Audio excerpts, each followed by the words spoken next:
أعوذ بالله من الشيطان الرجيم بسم الله الرحمن الرحيم رب اشرح لي صدري ويسر لي أمري واحلل عقدة من لساني يفقه قولي ربنا زدنا علما اللهم فقهنا في الدين اللهم إنا نسألك علما نافعا ورزقا طيبا وعملا متقبلا اللهم انفعنا بما علمتنا وعلمنا ما ينفعنا وزدنا علما اللهم طهر قلوبنا من النفاق وأعمالنا من الرياء وألسنتنا من الكذب وأعيننا من الخيانة فإنك تعلم خائنة الأعين وما تخفي الصدور آمین یا ارحم الراحمین۔ کل قرآن مجید کی موضوع کے حوالے سے جو ہم نے آخری بات کی تھی وہ یہ تھی کہ قرآن انسان کی ہدایت کی کتاب ہے، اور یہ جو لفظ ہے ہدایت یہ قرآن کے لیے بنیادی حیثیت رکھتا ہے۔ تو سورہ بقرہ کے ہی آغاز سے اور قرآن میں مختلف مقامات پر قرآن کے لیے ہدن کا لفظ آیا ہے، اور نکرہ فارم میں بھی آیا ہے، ایز اے کامن ناؤن یعنی تنوین کے ساتھ بھی آیا ہے، اور ایز اے پراپر ناؤن الف لام کے ساتھ بھی آیا ہے۔ یاد رکھیں کہ قرآن میں جن الفاظ پر آپ کو تنوین ملے گی، تنوین کیا ہوتی ہے؟ دو زبر دو زیر دو پیش، ٹھیک ہے، اس کو تنوین کہا جاتا ہے۔ تو جن الفاظ پر تنوین آتی ہے اور جن الفاظ پر الف لام آ جاتا ہے، جو الفاظ الف لام سے شروع ہوتے ہیں یا تنوین پہ اینڈ ہوتے ہیں، یہ دونوں نشانیاں، یہ دونوں علامات کسی لفظ کے اسم ہونے کی ہیں، ٹھیک ہے۔ all the nouns in the Quran, most of the nouns in the Quran کسی ورڈ کے ناؤن ہونے کی علامت یہ ہے عربی زبان میں کہ اس پر تنوین ہوگی، یعنی دو زبر دو زیر دو پیش، اور تنوین is a sign of a common noun, ٹھیک ہے۔ کسی اسم کے نکرہ ہونے کی علامت ہے تنوین۔ جب کسی اسم پر، کل بھی شاید میں نے یہ بات ذکر کی تھی کہ جب کسی اسم پر الف لام لگ جاتا ہے، ال آ جاتا ہے اس کے شروع میں، تو وہ اب نکرہ سے معرفہ بن جاتا ہے، کامن ناؤن سے وہ پراپر ناؤن بن جاتا ہے، ٹھیک ہے۔ تو یہ قرآن کی لینگویج کے حوالے سے چھوٹی چھوٹی ٹپس ہیں جو میں ڈیورنگ دا کلاس دیا کروں گی، اس کو آپ نے نوٹ ڈاؤن کر لینا ہے، اس سے انشاءاللہ قرآن کی انڈرسٹینڈنگ میں اور ٹرانسلیشن میں آپ لوگوں کو بہت بینیفٹ ہوگا۔ تو قرآن میں قرآن کے لیے ہدن کا لفظ بھی آیا ہے اور الہدا کا لفظ بھی آیا ہے، یعنی نکرہ اور معرفہ دونوں معنی۔ اچھا، اب ایک چیز اور ذہن میں رکھیے کہ انسان کا جو علم ہے، پوری انسانیت کو، ہیومینٹی کو جو علم دیا گیا ہے اللہ سبحانہ و تعالیٰ کی طرف سے، اس کے دو اسپیکٹس ہیں، اس کی دو فیلڈز ہیں، آپ سمجھ لیجیے۔ ایک تو یعنی علم انسانی، human knowledge can be divided into two different parts, اور مشہور کہاوت یہ ہے کہ العلم علمان، علم الابدان و علم الادیان، کہ ایک حصہ علم کا جو ہے وہ علم الابدان ہے۔ ابدان یعنی physical world, the world of matter، matter کی جو دنیا، میٹیریل ورلڈ کا جو نالج ہے، ان کا علم، میٹر کا علم اس کے ذریعے سے حاصل ہوتا ہے۔ تو فزیکل ورلڈ کا جو نالج ہے، جس کو آپ ایکوائرڈ نالج بھی کہیں گے، وہ کیا ہے کہ آپ نے اپنی حواس خمسہ سے، انسان نے دیکھا، انسان نے سنا، انسان نے اس کو محسوس کیا، کسی چیز کو اسمیل کیا، کسی چیز کو ٹیسٹ کیا، جو ہمارے 5 سینسز ہیں، کسی چیز کو ٹچ کیا، تو ان کو یوز کر کے جو انفارمیشن انسان حاصل کرتا ہے اور پھر عقل کے کمپیوٹر میں اس کو پروسیس کرتا ہے، اس سے ایک نتیجہ نکالتا ہے اور اس کو پھر سٹور کر لیتا ہے، یہ آپ کا ایکوائرڈ علم ہے، اور پھر اس کو پروسیس کر کے اس کو میموری میں سٹور کر دیتا ہے۔ پھر مزید انسان کو کچھ ایکسپیریمنٹس یا کچھ ایکسپیرینسز حاصل ہوتے ہیں، تو ان کو پھر اسی طریقے سے انسان اپنی میموری میں سٹور کرتا رہتا ہے۔ جسٹ فار ایگزامپل، جیسے کہا یہ جاتا ہے کہ آگ جو ہے ڈسکور ہوئی تھی، انسان نے دیکھا کہ جب پتھر سے پتھر ٹکراتا ہے تو چنگاری پیدا ہوتی ہے، اور پھر انسان نے اس کو سیکھا، اس کو سٹور کیا اپنی میموری میں، پھر انسان نے دیکھا کہ اس سے جو ہے گرمائش پیدا ہوتی ہے، ہیٹ پیدا ہوتی ہے، اور اس ہیٹ میں انرجی ہے۔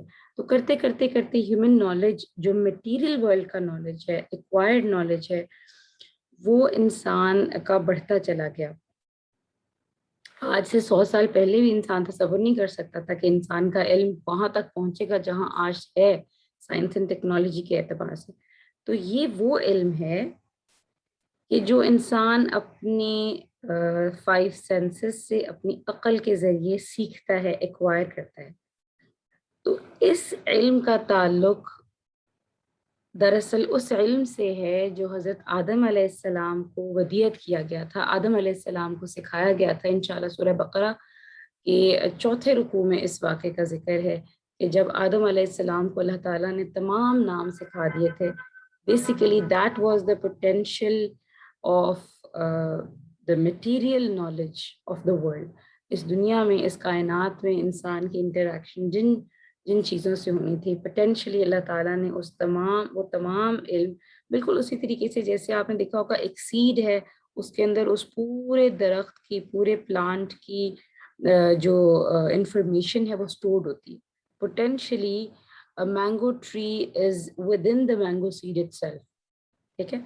تو اب جب وہ آم کی گٹھلی آپ زمین میں دباتے ہیں تو ہوتا کیا ہے کہ اس کو درخت بننے میں کئی سال لگ جاتے ہیں، لیکن پوٹینشلی اس کی ساری، اس کے پتوں کا علم، اس کی سٹیم کا علم، اس کے فروٹ کا علم، وہ سارا کا سارا جو نالج ہے وہ اس سیڈ کے اندر سٹورڈ ہوتا ہے۔ بالکل اسی طریقے سے آدم علیہ السلام کو علم الاسماء سکھایا گیا تھا۔ اللہ تعالیٰ فرماتے ہیں وَعَلَّمَ آدَمَ الْأَسْمَاءَ كُلَّهَا، کہ ہم نے آدم علیہ السلام کو تمام کے تمام نام سکھا دیے تھے۔ تو اصل میں یہ جو علم حضرت آدم علیہ السلام کو دیا گیا تھا وہ علم مٹیریل علم تھا، یعنی metre, the knowledge of physical world۔ ایک تو یہ ایکوائرڈ نالج ہے۔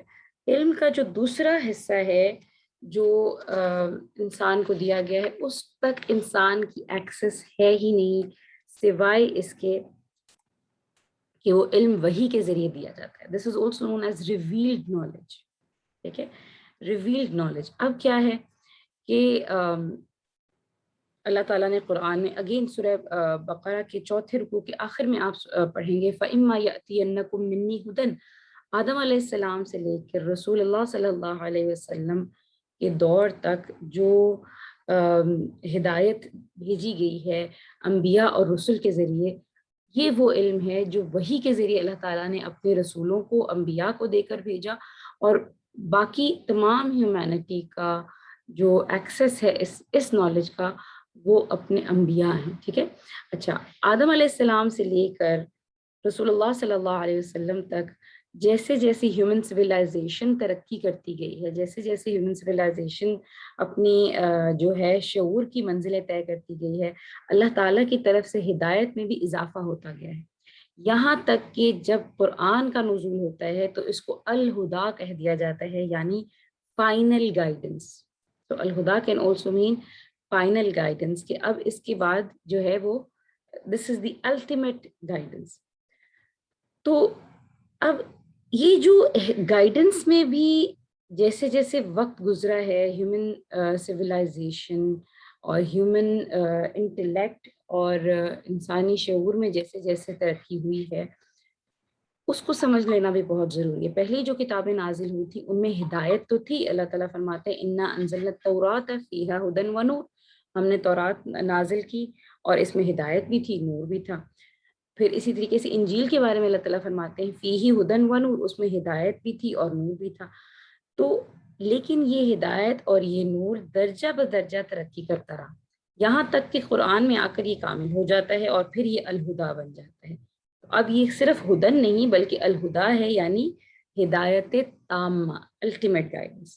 تو یہ جو دو اسپیکٹس ہیں انسانی نالج کے۔ اچھا، اب یہ دیکھیے کہ قرآن کا جو ہمارا مطالعہ ہے اس میں ایکوائرڈ نالج ہم سائنس اور ٹیکنالوجی اور اپنے جو ہے مختلف جو ہم سے پیچھے لوگوں نے علم حاصل کیا، ڈسکوریز کی، ان کے ذریعے ہم سیکھتے رہتے ہیں۔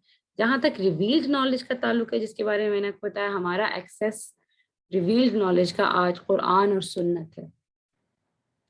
اب قرآن جو ہدایت کی بات کرتا ہے اور جو ہدایت دیتے ہیں، اس کے بھی دو اسپیکٹس ہیں، دو حصے ہیں۔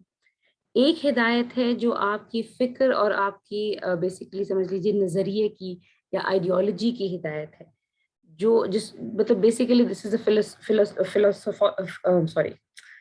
فلاسفیکل ٹاپک کہ کائنات کی کیا حقیقت ہے، زندگی کی کیا حقیقت ہے، زندگی کا آغاز کیا ہوگا، زندگی کا انجام کیا ہوگا، صحیح کیا ہے، غلط کیا ہے، کیا خیر ہے، کیا شر ہے۔ اگر یہ انسانوں کو اختیار دے دیا جاتا فیصلہ کرنے کا کہ آپ ڈیسائیڈ کر لیں کیا اچھا ہے کیا برا ہے. تو ہر انسان کے پیرامیٹرز الگ ہو سکتے ہیں, ہر انسان کی گڈ اور بیڈ کی ڈیفینیشن ڈفرینٹ ہو سکتی ہے. تو یہ قرآن کا جو ایک اسپیکٹ ہے ہدایت کا, وہ تو اس چیز سے بحث کرتا ہے, آپ کی بیسیکلی اخلاقیات سے بحث کرتا ہے, اور زندگی کی حقیقت سے بحث کرتا ہے, موت کے بعد کی زندگی کے بارے میں بحث کرتا ہے.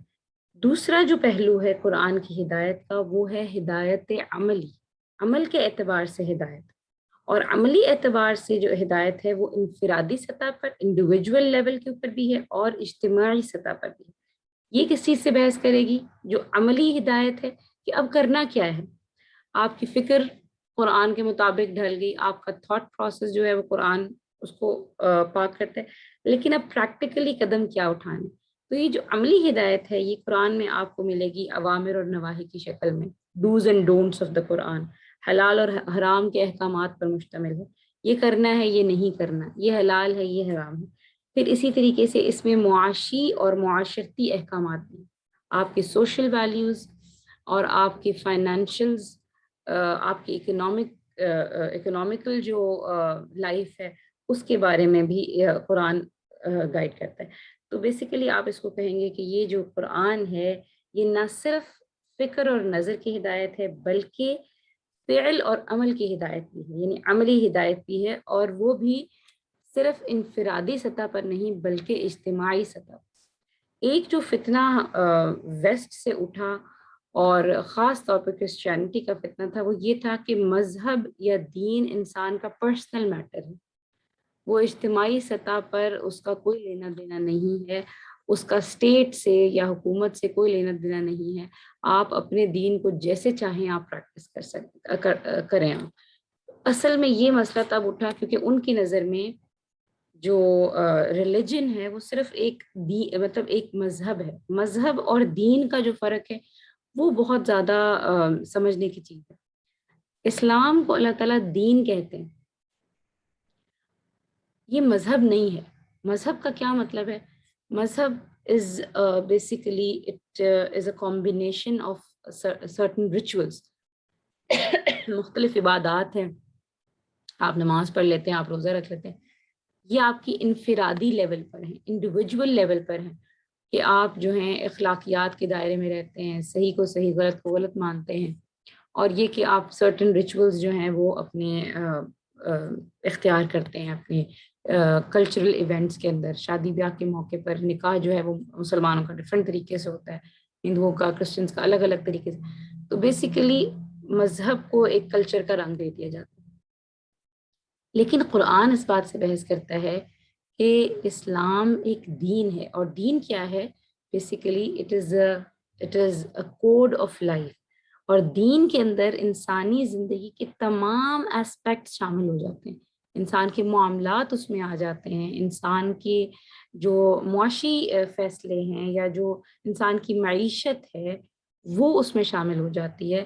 آپ کا لین دین کیسا ہوگا, آپ کے کاروباری معاملات کیسے ہوں گے, اور آپ دیکھیں گے کہ قرآن میں ہمیں ہر پہلو سے اس بارے میں ہدایت ملتی ہے. تو نہ صرف یہ کہ انفرادی سطح پر بلکہ اجتماعی سطح پر بھی قرآن ہدایت جو ہے وہ ہمیں گائیڈنس پرووائڈ کرتا ہے. اچھا, تو یہ بات ہمیں سمجھ آ گئی کہ قرآن جو ہے وہ سائنس اور ٹیکنالوجی اس کا موضوع نہیں ہے, بلکہ یہ کتاب ہدایت ہے. سائنس کی کتاب تو نہیں ہے, لیکن اس میں سائنسی علوم کی طرف, سائنٹیفک نالج کی طرف اشارے موجود ہیں. بہت ساری جگہوں پر اللہ سبحانہ و تعالیٰ نے, جیسے آپ کو قرآن میں واٹر سائیکل ملے گا, انڈیولوجی کا ٹاپک قرآن میں ملے گا, ایسٹرونومی کا ٹاپک آپ کو قرآن میں ملے گا. بہت ساری جو چیزیں ہیں ان میں آپ کو سائنس کے ٹاپکس بھی قرآن میں ملیں گے. اب آ جائیے قرآن کے مختلف نام, قرآن کے اسماء و صفات, قرآن کی کیا کیا کوالٹیز ہیں جو خود قرآن میں آئی ہیں. اس کے ذمن میں ایک انٹرسٹنگ چیز یہ ہے کہ علامہ جلال الدین سیوطی نے, ان کی ایک کتاب ہے, اب اس کا اردو میں بھی ترجمہ آ چکا ہوا ہے, اس میں وہ بہت سارے علوم کا ذکر کرتے ہیں جو قرآن فہمی کے لیے اسینشل ہیں, اور اس میں almost if not more than 200 almost 200 علوم کا وہ ذکر کرتے ہیں جو کہ قرآن فہمی کے لیے ان کی نظر میں انتہائی اہم ہے. بہت ہی بہترین کتاب ہے الاتقان فی علوم القرآن. اس کا اب اردو ترجمہ بھی مارکیٹ میں آ چکا ہے. اس کتاب میں الاتقان فی علوم القرآن میں جلال الدین سیوطی کی یہ کتاب ہے. قرآن حکیم کے اسماء و صفات قرآن ہی سے لے کر انہوں نے آلموسٹ 55 نیمز کی ایک لسٹ مقرر کی ہے. لیکن اس میں کچھ الفاظ کی یا کچھ نام انہوں نے مس کر دیے ہیں، جیسے فار ایگزامپل برہان کا لفظ پھر اس میں شامل نہیں ہے. قرآن کی شان، اس کی صفات، اس کی تاثیر کے لیے مختلف الفاظ کو اگر جمع کیا جائے جو قرآن ہی میں استعمال ہوئے ہیں تو وہ 55 سے کہیں زیادہ الفاظ بن جائیں گے. اچھا، ان میں فار ایگزامپل جیسے قرآن کے لیے جو الفاظ بطور اسم یعنی نام کے طور پہ آئے ہیں ان میں اکثر و بیشتر کے ساتھ آپ کو الف لام لکھا ہوا نظر آئے گا. سب سے جو ایکسکلوسیو نیم ہے، امتیازی جو نام ہے قرآن کا، وہ تو القرآن ہی ہے. اور پھر اس کے علاوہ قرآن کے کثرت سے استعمال ہونے والے ناموں میں سے ایک نام الکتاب ہے. سورہ بقرہ کے آغاز میں آپ پڑھیں گے ذالک الکتاب لا ریب. پھر قرآن کی اصل حقیقت پر روشنی ڈالنے والا اہم ترین نام الذکر ہے. اللہ تعالیٰ فرماتے ہیں انا نحن نزلنا الذکر وانا له لحافظون. تو القرآن، الکتاب، الذکر، پھر قرآن کی افادیت، اس کا بینیفیشل ہونا، اس کے لیے جامع ترین نام الہدا ہے جو بھی ہم نے کل بھی ڈسکس کیا تھا. قرآن کی نوعیت، اس کی حیثیت کے اعتبار سے اہم ترین نام النور ہے. قرآن کا ایک نام جو ہے وہ النور بھی. پھر ایک انتہائی اہم شان جو قرآن کے لیے آئی ہے وہ الفرقان ہے. تو الفرقان کا اصل میں مطلب یہ ہوتا ہے فرق کر دینے والی چیز، حق اور باطل میں فرق کر دینے والی، یعنی دودھ کا دودھ اور پانی کا پانی جدا کر دینے والی چیز الفرقان ہے. پھر اسی طریقے سے قرآن کا ایک نام الوحی بھی ہے. اللہ سبحانہ تعالیٰ قرآن میں فرماتے ہیں قل انما انذرکم بالوحی، کہ بے شک میں تمہیں خبردار کرتا ہوں وحی کے ذریعے، یعنی قرآن کے ذریعے.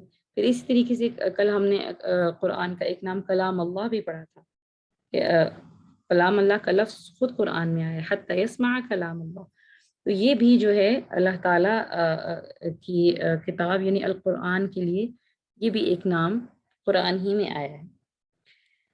قرآن کی صفات کے بارے میں اگر آپ بات کریں تو قرآن کی مختلف شانیں اور مختلف صفات قرآن میں آئی ہیں، جس میں سے کریم ہے انہو لقرآن کریم، پھر الحکیم ہے یاسین والقرآن الحکیم، پھر العظیم ہے بہت عظمت والا لقد آتیناک سبعا من المثانی والقرآن العظیم، بہت عظمت والا قرآن. پھر مجید ایک صفت ہے قرآن کی، ہم قرآن مجید کہتے ہیں، بل ہوا قرآن مجید، قوف والقرآن المجید، بزرگی والا قرآن. پھر اسی طریقے سے ایک نام المبین ہے، حامیم والکتاب المبین. پھر اسی طریقے سے اس کی صفت جو ہے وہ رحمت ہے، ہدن و رحمت للمؤمنین. پھر علی، علی کہتے ہیں بہت بلند کو، وَإِنَّهُ فِي أُمِّ الْكِتَابِ لَدَيْنَا لَعَلِيٌّ حَكِيمٌ، بہت بلند، حکمت سے لبریز. پھر ایک صفت قرآن کی آئی ہے بصائر، بصیرت کی جمع ہے. تو قد جاءکم بصائر من ربکم، کہ تمہارے لیے تمہارے رب کی طرف سے بصائر آ گئی ہیں، بصیرت کی چیز. بشیرن و نذیرا، خوشخبری دینے والا اور ڈرانے والا. اگرچہ یہ الفاظ بشیر اور نذیر انبیاء کے لیے بھی آتے ہیں قرآن میں، لیکن خود قرآن میں قرآن کے لیے یہ لفظ جو ہیں قرآن فی نفسی ہی بشیر بھی ہے نذیر بھی. پھر ایک صفت آتی ہے قرآن کی بشرا، خوشخبری ہے، وبشرا للمسلمین، مسلمانوں کے لیے خوشخبری ہے. پھر عزیز، the one who has authority. تو جیسے اللہ تعالیٰ کا نام ہے العزیز، اسی طریقے سے اللہ کے کلام کی صفت ہے. اللہ تعالیٰ فرماتے ہیں انہو لکتاب عزیز، this is a book indeed which is the authority، which has authority، زبردست. پھر بلاغ ایک نام ہے، بلاغ کا مطلب ہے پہنچا دینا. ھذا بلاغ للناس، بیان ایک صفت ہے، ھذا بیان للناس. پھر اسی طریقے سے موعظہ نصیحت، شفا، قد جاءکم موعظۃ من ربکم وشفاء لما فی الصدور. تو شفا بھی اس کی ایک صفت ہے، اس کا ایک نام ہے. احسن القصص بھی آیا ہے قرآن کے لیے. پھر احسن الحدیث، پھر متشابہ، پھر مثانی، بار بار دہرائی جانے والی آیات. پھر مبارک، ان کتاب انزلناہ الیک مبارک، یہ اس کی صفت آئی ہے قرآن میں. پھر مصدق، تصدیق کرنے والا. پھر مہیمن بھی قرآن کی صفت ہے.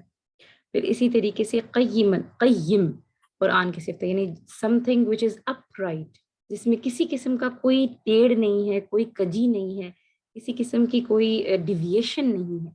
قیما لینذر بأسا شدیدا من لدن. تو یہ مختلف الفاظ ہیں جو قرآن کی مختلف شانوں کے لیے آئے ہیں. بالکل اسی طریقے سے جیسے اللہ تعالیٰ کے 99 نام ہیں جو اللہ تعالیٰ کی مختلف شانوں کو ظاہر کرتے ہیں. پھر رسول اللہ صلی اللہ علیہ وسلم کے ناموں کی فہرست بھی آپ نے پڑھی ہوگی. آپ صلی اللہ علیہ وسلم کی مختلف شانیں ہیں. اس اعتبار سے آپ صلی اللہ علیہ وسلم بشیر بھی ہیں، نذیر بھی ہیں، ہادی بھی ہیں، معلم بھی ہیں. تو قرآن کے بھی مختلف اسماء و صفات ہیں، جن میں سے میجورٹی میں نے آپ کے ساتھ یہاں پر شیئر کی. قرآن کے ناموں میں سے سب سے اہم نام القرآن ہے. تو یہ ایکسکلوسو نیم ہے. ادروائز یہ جو لفظ ہے القرآن، یہ کسی اور کتاب کے لیے استعمال نہیں کیا گیا. ادروائز تورات کتاب بھی تھی، ہدایت بھی تھی، اس کے لیے لفظ نور بھی آیا ہے، انا انزلنا التوراۃ فیہا ھدی ونور. لیکن قرآن مجید ہدایت بھی ہے، نور بھی ہے، رحمت بھی ہے، تمام باقی کے اوصاف تو مشترک ہیں. لیکن القرآن کا جو لفظ ہے اس کا اطلاق جو آسمانی کتب ہیں ان میں سے کسی اور کتاب پر نہیں ہوتا. یہ جو ایک امتیازی شان آئی ہے یہ صرف قرآن مجید کے لیے آئی ہے. اس کے بارے میں ایک رائے تو یہ ہے کہ یہ اس کا جو ہے یہ اسم علم ہے، it's a proper noun for Quran. اور اللہ تعالیٰ جو ہے اور لیکن اس کی لٹرل اگر میننگ آپ دیکھا جائے تو ایک رائے کے مطابق اس کا جو روٹ ورڈ ہے وہ قاف را نون ہے، قرن ہے. یعنی جو لاسٹ جو قرآن کے اندر نون کا لفظ آیا اس کو بھی وہ روٹ ورڈ میں شامل کرتے ہیں. دوسری رائے کے مطابق اس کا جو روٹ ورڈ ہے قرأ ہے. قرأ سے ورڈ ہم اردو میں قراءت سنتے ہیں، اور قراءت کا مطلب ہوتا ہے پڑھنا. تو القرآن کا جو مطلب ہوگا وہ ہوگا بار بار پڑھی جانے والی چیز، the recital, something which is read again and again. اس حیثیت سے ایک رائے یہ ہے کہ جو ہے وہ کیونکہ قرآن ایک بار بار پڑھی جانے والی چیز ہے تو اسی لیے اس کا نام جو ہے القرآن. پھر جن لوگوں کا یہ رائے ہے کہ اس کا روٹ ورڈ قرن ہے، اور قرن کا مطلب ہوتا ہے ملا دینا کسی چیز، ٹھیک ہے. تو ایک رائے یہ ہے کہ عرب کہتے ہیں قرن الشیء بالشیء، کسی شے کو دوسری شے کے ساتھ شامل کر دیا جائے تو اس سے قرآن بنا ہے. یعنی اللہ کی آیات، اللہ کا کلام جو وقتاً فوقتاً نازل ہوا اس سب کو جب جمع کر دیا گیا تو وہ قرآن بن گیا. ایک رائے یہ بھی ہے. تو دوسری جو رائے ہے، لغت کے بہت بڑے امام ہیں امام فرا، وہ یہ کہتے ہیں کہ جو قرآن ہے وہ قرینہ اور قرائن سے بنا ہے. قرائن کا مطلب ہوتا ہے کچھ چیزوں کے آثار. تو قرآن مجید کی جو آیات ہیں چونکہ ایک دوسرے سے ملتی جلتی ہیں، جیسے سورہ زمر میں قرآن کی صفت آئی ہے کتاب متشابہ مثانی، تو اس اعتبار سے آپس میں یہ آیت قرآن یعنی قرین ہے، کمپینینز ہیں، ساتھی ہیں. اس قرینہ سے لفظ قرآن بن گیا ہے. مختلف آراء ہیں. جو لوگ یہ کہتے ہیں کہ اس کا مادہ جو ہے قرأ ہے، وہ قرآن کو مصدر مانتے ہیں. قرأ یقرأ قرأن و قراءۃ و قرآن، یعنی کہ وہ کہتے ہیں کہ جو اینڈ پہ الف نون آیا ہے یہ مبالغے کے لیے آیا ہے. اور قرأ کا مطلب قرأ میں جو معنی پایا جاتا ہے وہ ہوگا پڑھی جانے والی چیز یا پڑھی گئی چیز. پھر قرأ میں جمع کرنے کا مفہوم بھی پایا جاتا ہے.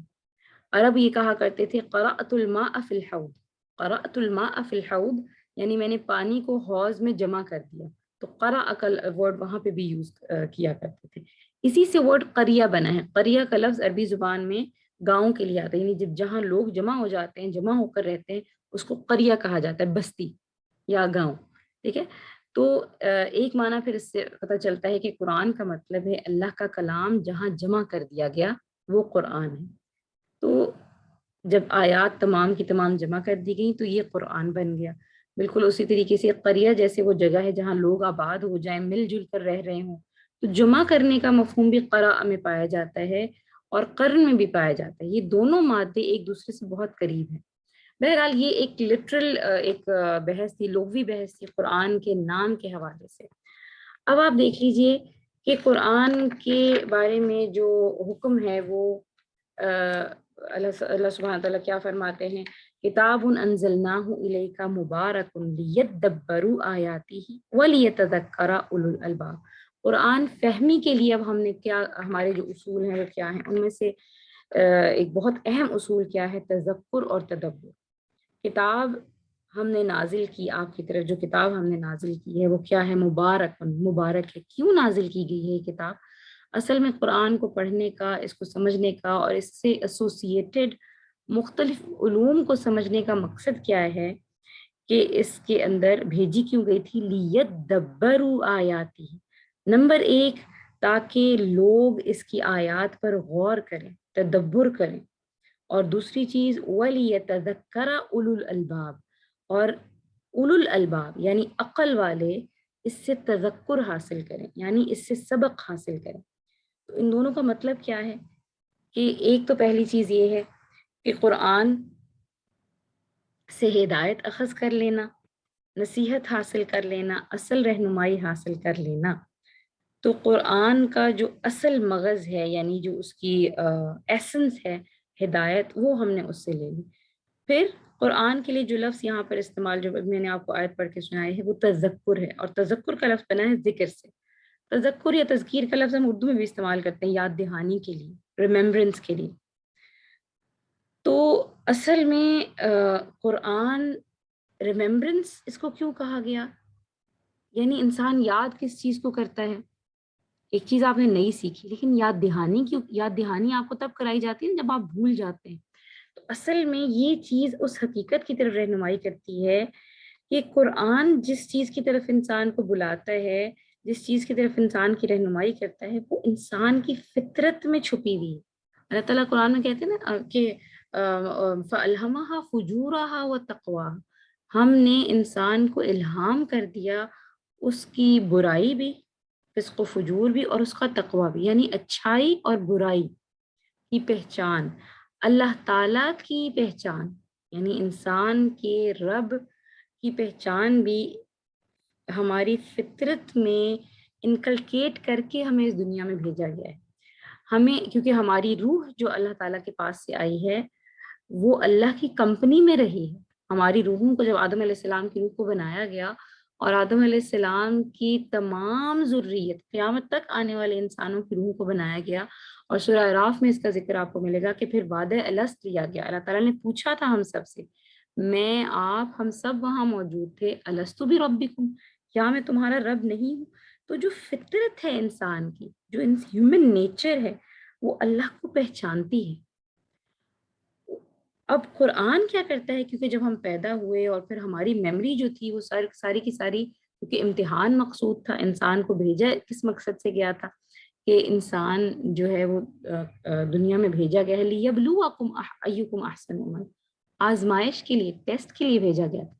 تو پچھلی جو میموری تھی وہ بھلا دی گئی تھی. اب جب ہم اس دنیا میں آئے، کچھ پچھلی میموری ہماری بھلا دی گئی تھی. پھر جب ہم اس دنیا میں آئے، جس ماحول میں ہم پلے بڑے، ہماری فیملیز، ہمارا معاشرہ، ہمارا کلچر، وہ تمام کی تمام چیزیں، ہماری جو فطرت تھی اس پر مزید جو ہے وہ پردے ڈلتے چلے گئے. قرآن کیا کرتا ہے کہ قرآن آپ کی یاد دہانی کراتا ہے. یعنی جو بھولی ہوئی چیز تھی، جیسے فار ایگزامپل آپ کا کوئی دوست تھا، کسی زمانے میں آپ کی بہت فرینڈشپ تھی، ملتے جلتے تھے آپس میں، آپ کی اسکول فرینڈز، اب بہت عرصہ ہو گیا، کبھی اس کی یاد ہی نہیں آئی آپ کو. اور ذہن سے انسان اپنی پریکٹیکل لائف میں جب آتا ہے تو بچپن کے دوست انسان سے نکل جاتے ہیں. لیکن اچانک کبھی آپ نے جو ہے اپنا کوئی سامان کھولا، کوئی آپ نے پرانا اپنا جو ہے بیگ کھولا, اس میں سے آپ کو کوئی پین یا کوئی رومال یا کوئی ایسی چیز مل گئی, آپ کو فوراً دوست یاد آ جائے گا. آیت کے جو میننگ ہم نے پڑھا تھا اس کے ذمہ میں بھی ہم نے ڈسکس کیا تھا. یہ جو فینومینن ہے اس کو تذکر کہا جاتا ہے, ٹھیک ہے. اور تذکر کا مطلب تعلم نہیں ہے. تعلم کہتے ہیں علم حاصل کرنے کو, یعنی نئی چیز سیکھنا. تذکر کا مطلب یہ نہیں ہے کہ آپ کوئی نئی چیز سیکھ رہے ہیں.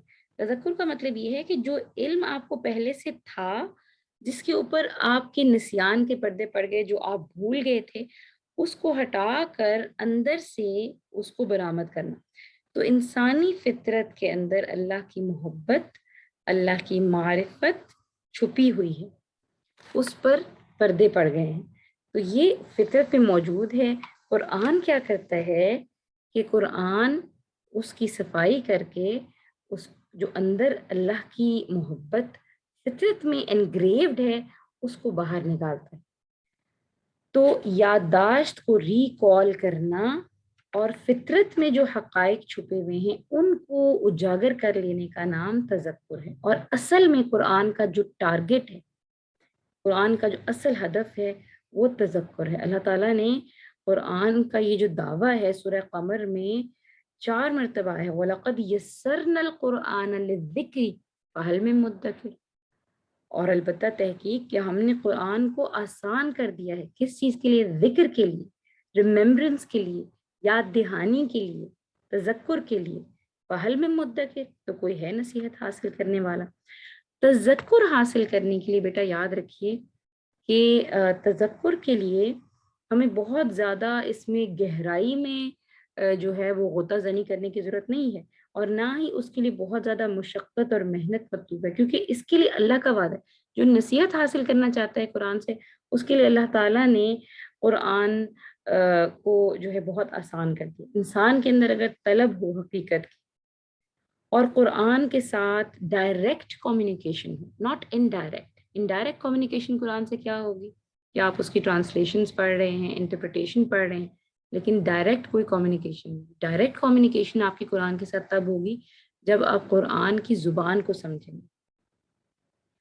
تو اگر انسان کے اندر حقیقت کی طلب ہے, سیکنڈلی انسان کا ڈائریکٹ کمیونیکیشن ہے قرآن کے ساتھ, تو تذکر تو حاصل ہو جائے گا, ریممبرنس حاصل ہو جائے گی. اس کی شرط صرف ایک ہے, اور وہ یہ ہے کہ انسان کو اتنی عربک آتی ہو, اتنی عربی ضرور آتی ہو کہ وہ قرآن سے ہم کلام ہو سکے, قرآن سے بات کر سکے. پھر آپ دیکھیں گے کہ آپ جو ہے قرآن آپ سے کیسے بات کرتے ہیں. اگر آپ صرف ترجمے کو دیکھیں گے تو معلومات تو آپ کو حاصل ہو جائے گی, انفارمیشن تو آپ کو مل جائے گی, لیکن تذکر نہیں ملے گا, ریممبرنس نہیں ملے گی. تو یہ چیز تھی جو آج میرے ذہن میں تھا کہ ہم اس کو انشاءاللہ ضرور ڈسکس کریں گے. اب آپ یہ دیکھیں انشاءاللہ نیکسٹ کلاس میں, کیونکہ میٹنگ ہماری 3.5 منٹ ہیں اس کو اینڈ ہونے میں, نیکسٹ کلاس میں ہم قرآن کا ہمارے ساتھ جو تعلق ہے اور قرآن کے ہمارے اوپر کیا حقوق ہیں ان کے بارے میں انشاءاللہ ڈسکس کریں گے, اور پھر ہم پریکٹیکلی سورۃ الفاتحہ کا مطالعہ انشاءاللہ سٹارٹ کریں گے. یہاں تک اگر آپ کے ذہن میں کوئی سوال آ رہا ہے تو آپ پوچھ لیجئے, یا کوئی چیز جو آپ کو نہیں سمجھ آئی, یا کوئی چیز جو اگر آپ چاہتے ہیں کہ میں ریپیٹ کر دوں, یا کوئی سوال ہے اس حوالے سے. کلیئر ہے میرا سب؟ ایک کوشچن ہے. جی جی. آپ نے قرآن پاک کی 2 فیلڈز بتائی, قرآن پاک کے علم کی 2 فیلڈز ہیں. جی ایک آپ علم الابدان بتائی تھی اور ایک وہ قرآن علم کی بیٹا نہیں ہے, الادیان بتائی نہیں دیکھیں آپ نے مسٹیک کی. قرآن کا علم کی 2 اسپیکٹس نہیں ہے, میں نے آپ کو بتایا تھا ہیومن نالج کے 2 اسپیکٹس ہیں, ٹھیک ہے. ہیومن نالج کے 2 اسپیکٹ ہیں, ایک فزیکل ورلڈ کا نالج ہے وچ از ایکوائرڈ نالج, اور ایک ریویلڈ نالج ہے. قرآن کا تعلق ریویلڈ نالج سے ہے, ایکوائرڈ نالج سے نہیں ہے. قرآن کا نالج اگر اللہ تعالیٰ اپنے رسول کے ذریعے قرآن کو وحی کے ذریعے ریویل نہ کرتے تو کوئی طریقہ نہیں تھا کہ انسان اس علم کو ایکسیس کر سکتا, ٹھیک ہے. جو فزیکل ورلڈ کا نالج ہے وہ تو اللہ تعالیٰ نے آدم علیہ السلام کو دے دیا تھا, اور وہ آدم علیہ السلام اور پھر آنے والی جنریشنز تک آج تک اس میں جو ہے وہ فلرش ہو رہا ہے, وہ بڑھتے بڑھتے بڑھتا چلا جا رہا ہے, اور آگے مزید کتنا بڑھے گا اس کا ہمیں کوئی آئیڈیا ہی نہیں, ٹھیک ہے. تو لیکن ریویلڈ نالج وہ نالج ہے کہ جس تک انسان ہیومن ایکسیس صرف رسول کے ذریعے ہی ہو سکتا تھا, ٹھیک ہے. جی اور اس کے علاوہ کلیئر ہے؟ آگے جو سب کلیئر ہے. جی آگے جو قرآن کی جو نالج کی پھر ڈویژن ہوتی ہے نا، اس میں نے آپ کو بتایا کہ قرآن کی جو قرآن کا جو علم ہے، جو ریویل نالج ہے، اس کے آگے جو 2 اسپیکٹس ہیں وہ کون کون سے ہیں؟ ایک ہے آپ کی فکر کا تزکیہ کرتا ہے، آپ کے نظریے کا تزکیہ کرتا ہے، آپ کی کیا آئیڈیالوجی ہونی چاہیے، قرآن کی کیا آئیڈیالوجی، قرآن کا فلسفہ کیا ہے، واٹ از دا فلسفی آف قرآن. تو وہ ایک تو وہ اسپیکٹ ہے، آپ کی تھاٹس کلیئر ہو جائیں، آپ کی تھاٹ پروسیس کلیئر ہو جائے. اور دوسرا ہے عملی اعتبار سے آپ کا تزکیہ ہو جائے، عملی ہدایت بھی اس میں موجود ہے. یہ 2 اسپیکٹس ہیں قرآن کے نالج کے. ٹھیک ہو گیا؟ چلیے انشاءاللہ اس کو پھر ہم کل کنٹینیو کریں گے. کل انشاءاللہ 6 بجے آپ لوگوں سے ملاقات ہوگی. سبحانک اللہم و بحمدک نشہد ان لا الہ الا انت نستغفرک و نتوب الیک. السلام علیکم و رحمۃ اللہ وبرکاتہ.